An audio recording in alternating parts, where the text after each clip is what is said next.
Numbers chapter 14. Then the whole congregation lifted up their voices and cried out, and that night the people wept. All the Israelites grumbled against Moses and Aaron, and the whole congregation said to them, "If only we had died in the land of Egypt, or if only we had died in this wilderness. Why is the Lord bringing us into this land to fall by the sword?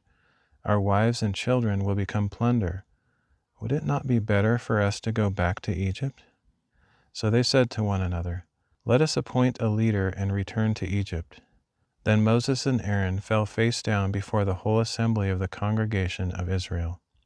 Joshua son of Nun and Caleb son of Jephunneh, who were among those who had spied out the land, tore their clothes, and said to the whole congregation of Israel, "The land we passed through and explored is an exceedingly good land.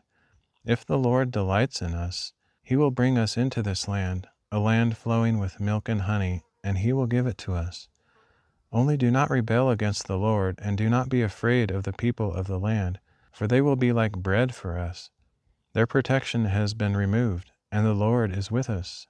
Do not be afraid of them." But the whole congregation threatened to stone Joshua and Caleb. Then the glory of the Lord appeared to all the Israelites at the tent of meeting. And the Lord said to Moses, "How long will this people treat me with contempt? How long will they refuse to believe in me, despite all the signs I have performed among them? I will strike them with a plague and destroy them, and I will make you into a nation greater and mightier than they are." But Moses said to the Lord, "The Egyptians will hear of it, for by your strength you brought this people from among them, and they will tell it to the inhabitants of this land.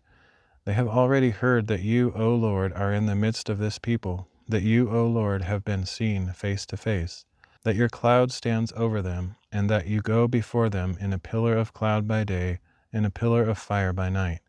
If you kill this people as one man, the nations who have heard of your fame will say, 'Because the Lord was unable to bring this people into the land he swore to give them, he has slaughtered them in the wilderness.'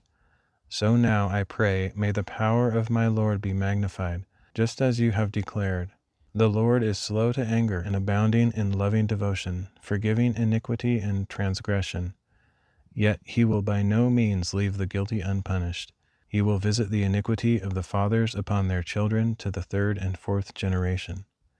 Pardon, I pray, the iniquity of this people, in keeping with the greatness of your loving devotion, just as you have forgiven them ever since they left Egypt."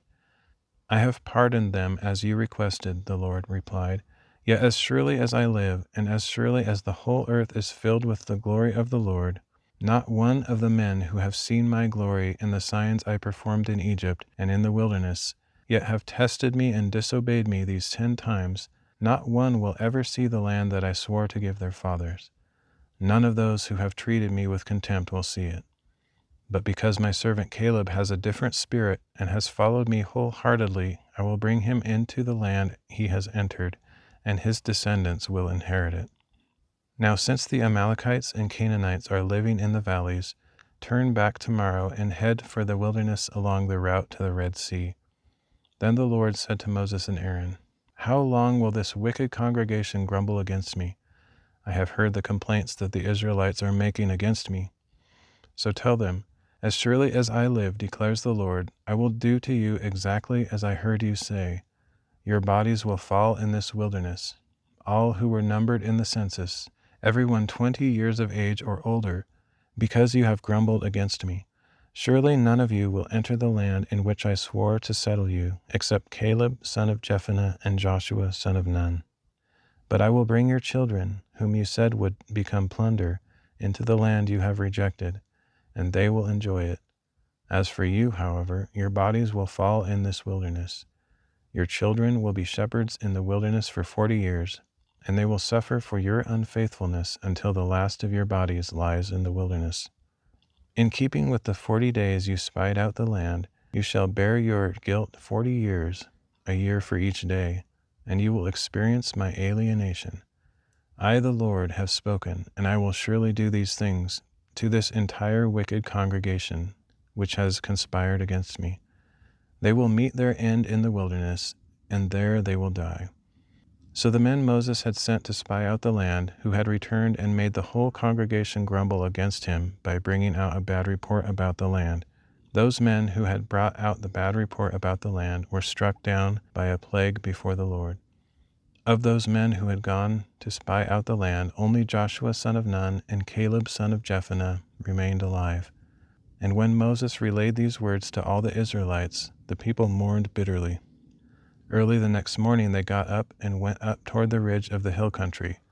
"We have indeed sinned," they said, "but we will go to the place the Lord has promised."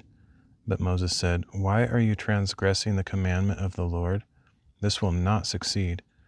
Do not go up, lest you be struck down by your enemies, because the Lord is not among you. For there the Amalekites and Canaanites will face you, and you will fall by the sword. Because you have turned away from the Lord, he will not be with you." But they dared to go up to the ridge of the hill country, though neither Moses nor the ark of the covenant of the Lord moved from the camp. Then the Amalekites and Canaanites who lived in that part of the hill country came down, attacked them, and routed them all the way to Hormah.